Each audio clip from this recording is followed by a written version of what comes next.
Good morning. It's so wonderful to be here today. Thank you again. I say this every time, and I will continue to say it. Thank you again to this church for allowing me to exercise what I believe is one of my spiritual gifts. You all are a blessing to me for so very many reasons. Well, unsurprisingly, I decided that I wanted to talk about poetry today. So, Psalm 46 spoke to me on so many different levels today, but I think where this psalm starts is a very present help in trouble, and where it ends up is be still and know.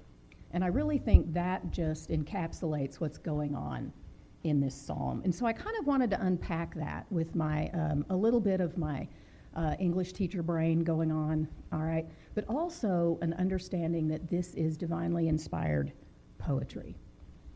All right, so for an introduction, I want to just go through a few things, okay, that kind of catch us up to where this psalm is in the big canon of psalms. And first of all, it follows some messianic imagery that come in the previous psalm, which was fascinating, all right? It's set up like a wedding, and where this is a blessing for a king who is getting married. They have a new king, they have a new kingdom, they have a new queen. All of these things, right, that look like a restoration of some sort, okay, comes. And it has some kind of messianic sound to it. Several different commentators kind of mentioned this idea of this messianic sort of thing. So the laments that we saw before that, okay, in this psalm are going to turn into hope. So we have this movement from lament into hope, all right, from a kingdom without a king to a king who now has a queen. It's one of 6 surviving Songs of Zion is the name of this group of psalms, and we have 6 that have survived. This psalm is about Zion or Jerusalem and a longing for a holy city, a holy place for God to be, and for God's people to be together, all right, with God. But what we're seeing is, in this psalm, we're seeing sort of a look to the future, where there's going to be a spiritual Jerusalem, where the remnant of all of God's people can then meet. All right, something else that I thought was really interesting about this one that I loved is that it's not sung, we don't believe it was sung by an individual as most psalms, but rather it was sung in a community, all right? Like what we do when we have, I called it call and response in the next one, that includes call and response between the speaker and the audience. We do that in our little church, and I love that, okay? I get really excited when the words come up here and there's a little yellow section, right? Because that means that's the part that we say together, and I love to hear everyone's voice, all right, saying those things together. And speaking of voices, and since Mark's in-laws are here, I want to say that one of the best compliments I have ever gotten was from Dr. Weeb, and I keep calling my colleagues by their titles. Mark said to me, I love when you preach, Carol. I want to hear your voice. I don't know that I've ever had anyone put it to me quite like that. But he said, I want to hear your voice. I want to hear Jeremy's voice. I want to hear all of these people's voices. I want to hear your voice. And I just was absolutely, that took me aback. I will carry that with me forever. And Mark isn't a really effusive sort of person like that. And so I'm keeping that one, all right? I'm keeping it, right? Not in my back pocket, in my front pocket. Okay, but then another thing in this psalm that I was going back through it, God jumps in right at the end. God just bam, right?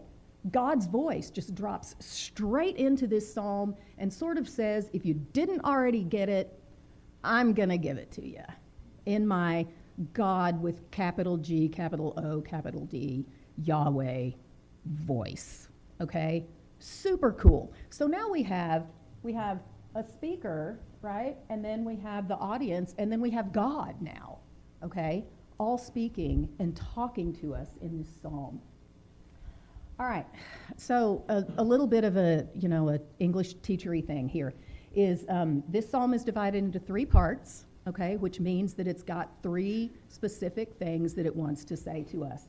And then it's got a couple of verses, verse 7 and verse 11, that repeat, that seem to be something like that would be the response part. So you have speaker and then you have response. So at the end of this, if we have time, I want to read through the psalm and we're going to have speaker and response, all right, through this psalm, because I think it's so powerful to think about the fact that when we do this, we might be doing exactly what our spiritual ancestors did thousands of years ago, okay, right? We might be participating in something very similar to what our spiritual ancestors did. And I love to collapse time like that, where you have just this erasure of the time between our spiritual past and our spiritual present that just collapses when you share psalms and you share voices together, all right, in similar fashion to what has been done before. So each part explores an enemy, was what some commentators called it. I've chosen to just stick with the word trouble, all right, which, being of Irish heritage, reminds me of the Troubles, okay, that Ireland went through. They literally called it the Troubles, all right. I couldn't help but bring that whole idea of a struggling culture, a struggling people coming into mind. But anyway, there's a trouble in each of these 3 sections, and this is talking about the Lord's power to alleviate fear. And of course, I have color in here, because this is how my brain works, okay? So the trouble is going to be red, for obvious reasons, okay? God gets to be blue, all right, like the blue of the sky, okay? And then alleviate is just the positive words. So there are going to be some positive words in this poem, all right, that are going to be right next to the positive words, and the negative words are going to just clash in this poem. And it's amazing when you think about the way that the poem is set up. So I would like to read through this poem with us, and then we'll start going through it. Psalm 46, the God of Jacob is our stronghold.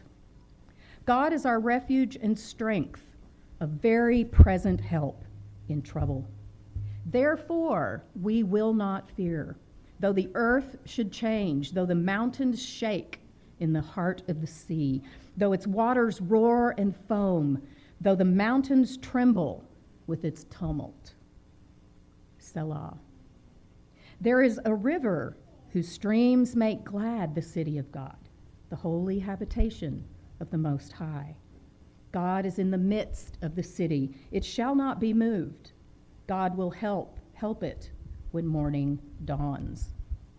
The nations are in an uproar. The kingdoms totter. He utters his voice. The earth melts. The Lord of hosts is with us. The God of Jacob is our refuge. Selah. Come, behold the works of the Lord. See what desolations he has brought on the earth. He makes wars cease to the end of the earth. He breaks the bow and shatters the spear. He burns the shields with fire. Be still and know that I am God. I am exalted among the nations. I am exalted in the earth. The Lord of hosts is with us. The God of Jacob is our refuge. Selah. I highlighted the selahs here because that's the end of each section. All right, each section ends with this phrase. And I looked it up, and they're not really sure what it means, but oftentimes it indicates some sort of a break or a section. So here's where I want to start. Trouble number 1, all right, that we see in the first section is trouble from the forces of nature. And I think the word forces is really important here because it's not nature that's the problem, it's the forces of nature. Okay? All right. God is our refuge and strength, a very present help in trouble. So we have a whole lot about God right here, right? I highlighted all the God words right here. Then next, therefore we will not fear. So So we have a negative, we have a trouble here, we have the fear, but then there's a not in front of it. Okay? So those two words just kind of smack together in the sentence, right? So you have this positive idea of, yes, it's fear, but we're not going to do that. Okay? Then in the next one, though the earth should change. Notice this, the earth is positive. The earth is a great thing, but it's changing. That's where the trouble comes in. Then the mountains, right? Mountains are good unless they're shaking. And they're shaking so hard, it can be felt in the heart or the deep of the sea. And if you've been in class, Dr. Sneed, the other Mark, has been talking about how the deep was such a dangerous, scary, dark place where behemoth, right, the monsters live, okay? So the heart of the sea, the deep things in the sea are rumbling and could come forth, all right? So very, very scary thing. Next, waters. Water is positive, okay? We need water. We need it for fishing. We need all of these things. The waters roar and foam. So again, you've got waters, roar and foam, just smack together right there, okay? Though the mountains tremble with its tumult. So the mountains, the sea is so tumultuous, it's shaking the mountains, okay? From the deep of the sea all the way up to the top of the mountains, all right? And what I think poetically is so powerful about this is that you have this combination in these sentences, in these phrases, of these positive and negative things, these pros and cons just like crashing into each other. And you get this real image of what's going on in the forces of nature. All right, so we start with God, and then we go through these things that are happening, and it starts with this idea of not fearing. Okay, so let's move on to the next trouble. And one of the commentators described this as political violence, and I really liked that term, but we have to do, like, again, Dr. Sneed is teaching us, we have to think about these things as though we were the people living at the time, all right? So this idea of political violence would have been very forefront in their mind, all right? And political violence is different from wars. War is what we're going to talk about in the next section. All right, so, but this one starts again, but see, notice we're getting more blue. There's a little more God going on, right? We're going to get more God as we go through each of these three sections until we end with God's voice coming to us, all right? So, and before we had the sea and we had water imagery, and it was very negative, but here, right, the poet flips it, and now the water is the river whose streams make glad the city of God, the holy habitation of the Most High. God is in the midst of the city. It shall not be moved. God will help it when the morning dawns. So we've got a flip back in this part to, yeah, all of this is bad and there are all these negative things about water, but actually there's this river that is God, that is the river of life, that is a positive thing. This water will make you glad, will make the whole entire city glad, feed our city, all right? But then it flips again because there is more trouble, other trouble, and this time it is the nations, all right? The nations around, okay, are attacking. There is political violence going on within nations. So the nations are in an uproar. The kingdoms totter. He utters his voice, and the earth melts. I love this part. The translation of that is melts. The earth melting is just amazing. But I love this because look at all the red words, and then right in the middle of the red words is the blue words, okay? God's right in the middle, just like it's talking about the middle of the city up here, okay? God is in the middle of this sentence, all right? With trouble before, trouble after, but right in the middle is the river, is the city of the city, all right? And then we get our first, look, I put it in yellow even, okay? We get our first part where it's thought that this is where the community would come in. So we'll see this again, and then we'll read it here in just a little bit. The Lord of hosts is with us. The God of Jacob is our refuge. Selah. Now, if I had time, I would go back, I would talk about this whole way.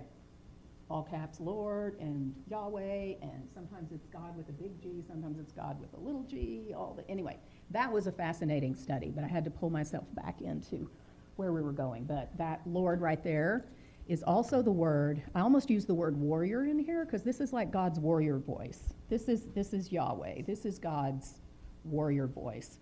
But I decided to kind of go a different direction of it. So this is a very strong statement. The Lord, the warrior God of hosts, is with us. The God of Jacob is our refuge. Okay, so for the third one, all right, this third section of this psalm is going to talk about the wars that are happening, okay? The political struggle is different from a whole big all-out war. Okay, come, behold the works of the Lord. See what desolations he has brought on the earth. Now, this is really important because I have desolations in green here.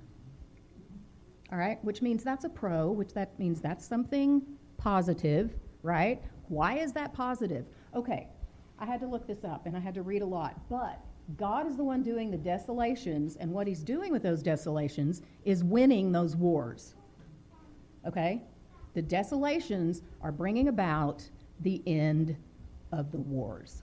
All right, which is why then we can shift straight to he makes wars cease. So the ceasing of the wars is directly related to the desolations. God, Yahweh, makes wars cease to the end of the earth. He breaks the bow and shatters the spear. He burns the shields with fire.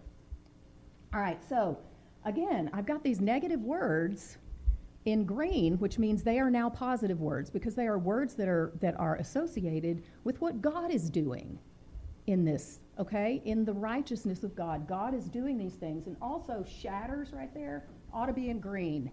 Missed that one, okay? That's another negative that's a positive.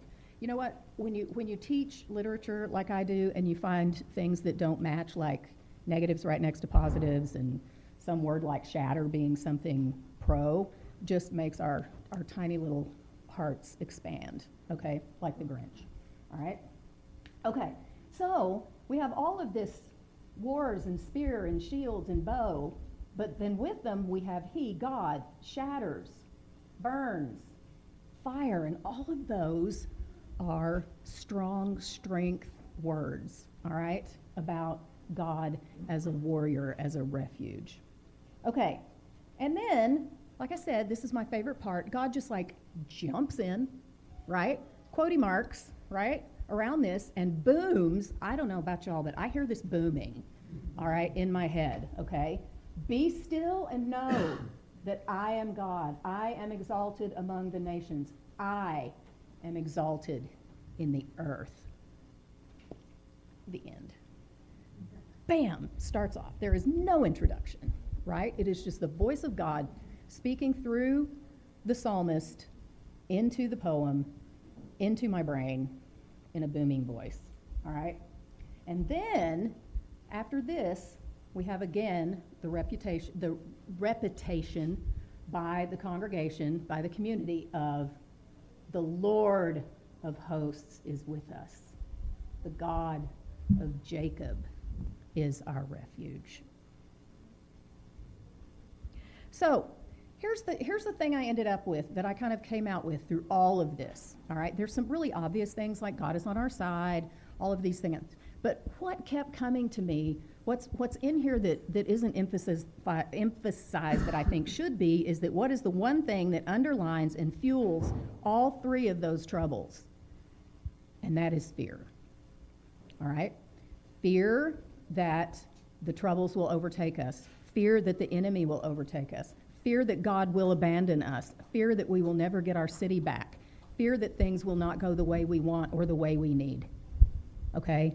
Underlying all of this is fear. And then my other reaction is, what am I supposed to do about that? Well, I want to run back really fast to the beginning of this, all right? Right here, 46:2. Therefore we will not fear. Starts right out with the fear, okay? And the whole rest of the psalm can be interpreted as something to give you a reason why you shouldn't fear. Okay? So I really feel like fear is underlying all of this. And if we can control or conquer our fear because we know that God is our refuge, then we can overcome that fear. But what exactly are we supposed to do about that? Well, God tells us right in the last. He says, God lays it out for us when his voice bursts into the poem. Be still and know I am God. Now, I added the punctuation in here because I really want to emphasize these words. I probably should have put still in all caps as well because it starts with being still. Anybody else have trouble with that? Because I do. I want to move, I want to get it done. I want to thank you, Rory, for raising your hand, sir. And in the back, thank you. I just want to do something. Like, even if it's, you have to be still. And that's where it starts. And that's why, I know I've told y'all this, I have that prayer mat. This is where my prayer mat comes in handy. Every once in a while, Brent will come walking in our room and he's like, oops, sorry. Because like I am on my face on that thing because I am not being still, okay? And he's so sweet, he'll just walk around me and do his thing and be really quiet, right? Okay, so my husband, I think, can do that better than I can. But that's where it starts. That's where the eradication of fear starts, is by being still.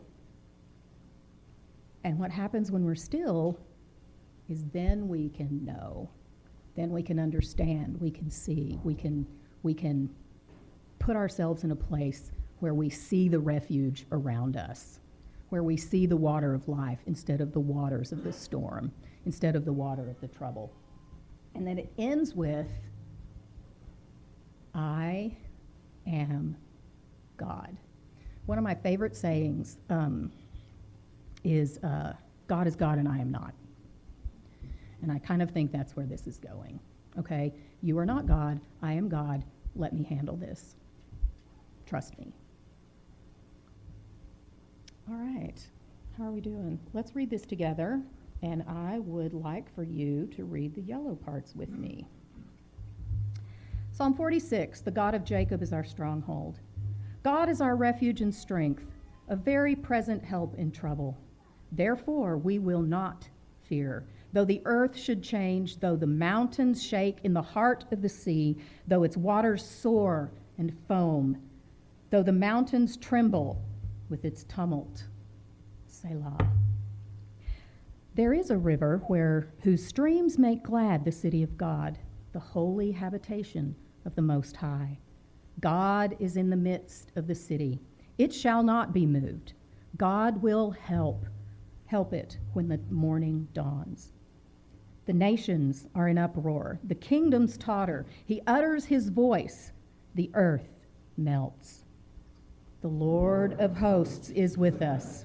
The God of Jacob is our refuge. Salah. Come, behold the works of the Lord. See what desolations he has brought on the earth.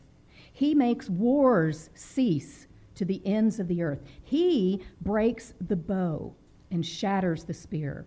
He burns the shields with fire. Be still and know that I am God. I am exalted among the nations. I am exalted in the earth. The Lord of hosts is with us. The God of Jacob is our refuge. Selah.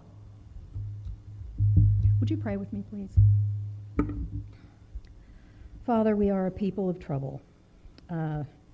This life is hard. It is also glorious and beautiful. It is dangerous. It is scary. Every day we need to face fears. And Father, when we have children, when we have spouses, when we have families, we just let fear take hold of us sometimes.